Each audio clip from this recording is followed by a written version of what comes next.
learn commerce. Please like, share, and subscribe.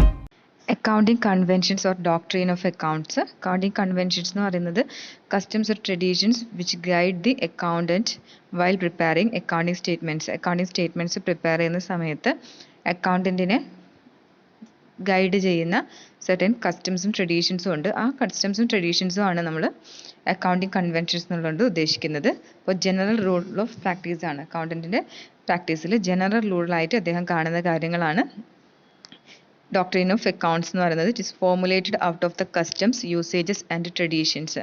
അപ്പോൾ കസ്റ്റംസിൻ്റെയും ട്രഡീഷൻസിൻ്റെ യൂസേജിൻ്റെ ഒക്കെ ബേസിലാണ് ഈ ഒരു ജനറൽ റൂൾ ഓഫ് പ്രാക്ടീസ് നിലവിൽ വന്നിട്ടുള്ളത്. അപ്പം അക്കൗണ്ടിങ് കൺവെൻഷൻസ് ആണ് convention of consistency, convention of conservatism, convention of materiality and convention of full disclosure. First one, convention of consistency. ഈ കൺവെൻഷൻ പറയുന്നത് എന്താ വെച്ചാൽ നമ്മൾ അക്കൗണ്ടിങ് പ്രൊസീജിയേഴ്സ് ചെയ്യുന്ന സമയത്ത് പല രീതിയിലുള്ള മെത്തേഡ്സ് അക്കൗണ്ടിങ് പീരീഡ്സിൽ നമ്മൾ പല കാര്യങ്ങൾ ഫോളോ ചെയ്യും. അങ്ങനെ അഡോപ്റ്റ് ചെയ്യുന്ന മെത്തേഡ്സ് എന്ന് പറയുന്നത് യൂണിഫോം ആയിരിക്കണം. മീൻസ് ഒരു വർഷത്തിൽ നിന്ന് മറ്റേ വർഷത്തിലേക്ക് പോകുന്ന സമയത്ത് ഒരേ കാര്യത്തിന് മുകളിൽ ചെയ്തിട്ടുള്ള കാൽക്കുലേഷൻസ് ഒക്കെ അതേപോലെ തന്നെ ചെയ്യണം. അല്ലെങ്കിൽ അവിടെ യൂണിഫോമിറ്റി ഉണ്ടാവില്ല. അങ്ങനെ യൂണിഫോമിറ്റി ഇല്ലെങ്കിൽ കമ്പാരിസൺ പോസിബിൾ ആയിരിക്കില്ല. അപ്പോൾ കമ്പാരിസൺ പോസിബിൾ ആവാൻ വേണ്ടിയിട്ട് എല്ലാ വർഷവും കൺസിസ്റ്റൻ്റ് ആയിട്ടുള്ള മെത്തേഡ്സ് യൂസ് ചെയ്യണം എന്ന് പറയുന്ന കൺവെൻഷനാണ് convention of consistency.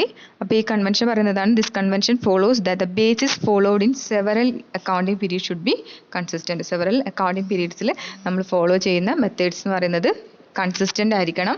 This means that the method adopt in one accounting followed next after year. ഒരു അക്കൗണ്ടിങ് ഇയറിൽ നമ്മൾ ഫോളോ ചെയ്തിട്ടുള്ള ഒരു മെത്തേഡ് നെക്സ്റ്റ് അക്കൗണ്ടിങ് ഇയറിലും ഫോളോ ചെയ്യണം. അതുപോലെ തന്നെ ഫോളോ ചെയ്യണം.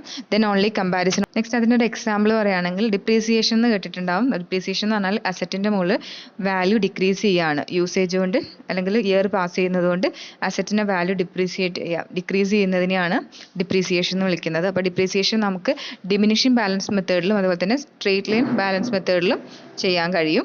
അപ്പോൾ നമ്മൾ ഒരു വർഷം ഡിമിനിഷിംഗ് ബാലൻസ് മെത്തേഡിൽ ചെയ്യുന്നു, നെക്സ്റ്റ് ഇയറിൽ സ്ട്രെയിറ്റ് ലൈൻ മെത്തേഡിൽ ചെയ്യുന്നു. ആ രീതിയിൽ ഫോളോ ചെയ്യാൻ പാടില്ല. ഒരു വർഷം ഡിമിനിഷിംഗ് ബാലൻസ് മെത്തേഡാണ് അസറ്റിൻ്റെ മുകളിൽ ഫോളോ ചെയ്തിട്ടുള്ളതെങ്കിൽ നെക്സ്റ്റ് വരുന്ന വർഷങ്ങളിലും അതിൻ്റെ കാൽക്കുലേഷൻ ചെയ്യുന്ന സമയത്ത് ഡിമിനിഷിംഗ് ബാലൻസ് മെത്തേഡ് തന്നെ യൂസ് ചെയ്യണം. ഇങ്ങനെ കൺസിസ്റ്റൻ്റ് ആയിരിക്കണം അക്കൗണ്ടിങ് മെത്തേഡ്സ് എന്ന് പറയുന്ന കൺവെൻഷനാണ് convention of consistency. Next convention of conservatism. അതിന് വേറൊരു പേരാണ് doctrine of prudence. The accountant should anticipate all losses and make provision for them, but he should not anticipate profits. അപ്പോൾ നമുക്ക് ബിസിനസ് റൺ ചെയ്തുകൊണ്ട് നിൽക്കുന്ന സമയത്ത് ആൻറ്റിസിപ്പേറ്റഡ് ആയിട്ടുള്ള പ്രോഫിറ്റ്സ് ഉണ്ടാവാനുള്ള ചാൻസ് ഉണ്ട്. അതുപോലെ തന്നെ ആൻറ്റിസിപ്പേറ്റഡ് ആയിട്ടുള്ള ലോസസ് ഉണ്ടാവാനുള്ള ചാൻസ് ഉണ്ട്. അപ്പോൾ ആൻറ്റിസിപ്പേറ്റഡ് ലോസസ് ഉണ്ടെങ്കിൽ നമുക്ക് നഷ്ടം ഭാവിയിൽ വരാൻ ചാൻസ് ഉണ്ട് തോന്നുകയാണെങ്കിൽ അതിനുള്ള പ്രൊവിഷൻസ് അക്കൗണ്ടൻറ്റിന് ക്രിയേറ്റ് ചെയ്യാം. പക്ഷേ ആൻറ്റിസിപ്പേറ്റ് ചെയ്തിട്ടുള്ള പ്രോഫിറ്റുകൾക്ക് പ്രൊവിഷൻ ക്രിയേറ്റ് ചെയ്യാൻ പാടില്ല എന്ന് പറയുന്ന കൺവെൻഷനാണ് convention of conservatism.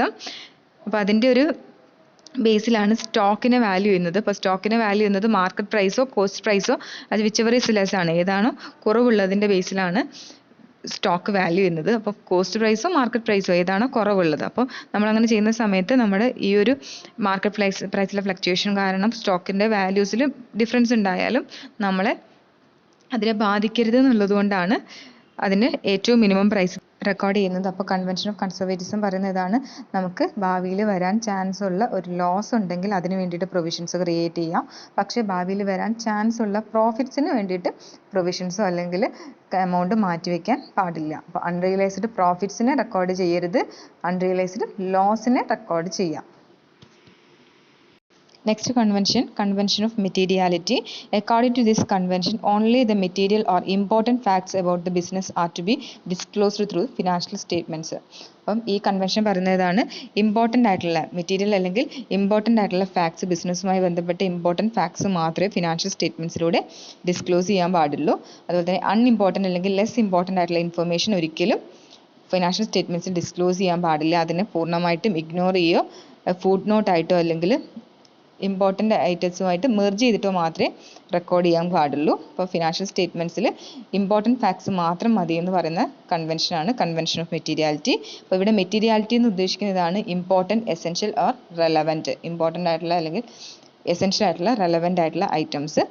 Materiality concept does not apply while recording cash transactions. അപ്പോൾ ക്യാഷ് ട്രാൻസാക്ഷൻസ് റെക്കോർഡ് ചെയ്യുന്ന സമയത്ത് മെറ്റീരിയാലിറ്റി കോൺസെപ്റ്റ്സ് നമ്മൾ യൂസ് ചെയ്യുന്നില്ല. അപ്പോൾ ക്യാഷ് ട്രാൻസാക്ഷൻ ആണെങ്കിൽ എന്ത് ചെയ്യും, മെറ്റീരിയാലിറ്റി നോക്കാതെ തന്നെ റെക്കോർഡ് ചെയ്യുന്നു. പക്ഷേ വേറെ ഏത് ട്രാൻസാക്ഷൻ ആണെങ്കിലും ഇമ്പോർട്ടൻ്റ് ആയിട്ടുള്ള കാര്യങ്ങൾ മാത്രമേ ബുക്സ് ഓഫ് അക്കൗണ്ട്സിൽ റെക്കോർഡ് ചെയ്യാൻ പാടുള്ളൂ എന്ന് ഓർക്കാം. Next one, convention of full disclosure. The objective of accounting is to provide true and accurate information. നമ്മൾ ഓൾറെഡി പറഞ്ഞതാണ്, അക്കൗണ്ടിങ്ങിൻ്റെ ഒബ്ജക്റ്റീവ് എന്ന് പറയുന്നത് അതിൻ്റെ യൂസേഴ്സിന് ക്ലിയർ ആയിട്ടുള്ളതും ട്രൂ അക്യുറേറ്റ് ആയിട്ടുള്ള ഇൻഫർമേഷൻ പ്രൊവൈഡ് ചെയ്യുക എന്നുള്ളതാണ്. അതുകൊണ്ട് തന്നെ the accounting records and statement should be honest and informative. Accounting provide ചെയ്യുന്ന റെക്കോർഡ്സും സ്റ്റേറ്റ്മെൻറ്റ്സും ഒക്കെ ഹോണസ്റ്റും ഇൻഫോർമേറ്റീവും ആയിരിക്കണം. It should not be misleading. അതിൽ മിസ്ലീഡ് ചെയ്യുന്ന ഒരു രീതിയിലുള്ള ഒരു ഇൻഫർമേഷൻസും പാടില്ല. The convention of disclosure require that all significant information should be disclosed in the financial statements. ഈ ഒരു കൺവെൻഷൻ പറയുന്നതാണ് എല്ലാ സിഗ്നിഫിക്കൻ്റ് ആയിട്ടുള്ള ഇൻഫർമേഷനും ഫിനാൻഷ്യൽ സ്റ്റേറ്റ്മെൻറ്റ്സിൽ ഡിസ്ക്ലോസ് ചെയ്യണം. ഇപ്പോൾ ഇത്രയാണ് conventions, accounting conventions. Convention of consistency, convention of conservatism, convention of materiality, last one convention of full disclosure. Thank you.